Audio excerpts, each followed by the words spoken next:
Autonomous কাউন্সিলৰ জুৰিডিকশ্যনত west Karbi Anglong east Karbi Anglong মিলি যোৱা বছৰকৈ আমাৰ বাঢ়ি গৈছে।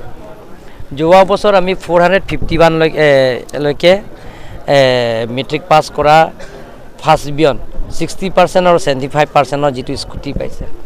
এই বছৰৰ সংখ্যা বাঢ়ি গৈছে 506 লৈকে বাঢ়ি গৈছে ৱেষ্ট কাৰ্বি আংলং ইষ্ট কাৰ্বি আংলং মিলি। গতিকে মই ঘোষণা কৰিছোঁ যিবিলাকে 12 পাছ কৰি তেওঁলোকৰ যদি ডক্টৰ পঢ়িব বিচাৰে MBBS পঢ়িব বিচাৰিছে কাৰ্বি আংলং অটোনমাস কাউন্সিলৰ পৰা আমি ফ্ৰী কোচিং দিম অহা বছৰৰ পৰা 2024-25 বাজেটত আমি ধৰা হৈছে।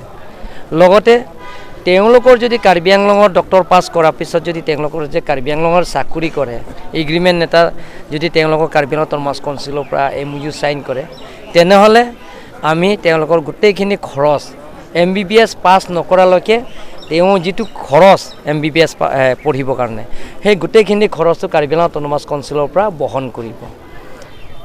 কিন্তু পাছ কৰাৰ পিছত পষ্টিং কাৰ্বি আংলঙতে হ'ব লাগিব ৱেষ্ট কাৰ্বি আংলঙতে হ'ব। গুৱাহাটী গ'লে নহ'ব, নগাঁও পাছ কৰাৰ পিছত নগাঁও চাকৰি কৰিলে নহ'ব বা কোনো বৰপেটা কামৰূপ এইবিলাকৰ চাকৰি কৰিলে কাৰ্বি আংলঙৰ জুৰিডিকশ্যনৰ মাজতে কৰিব লাগিব।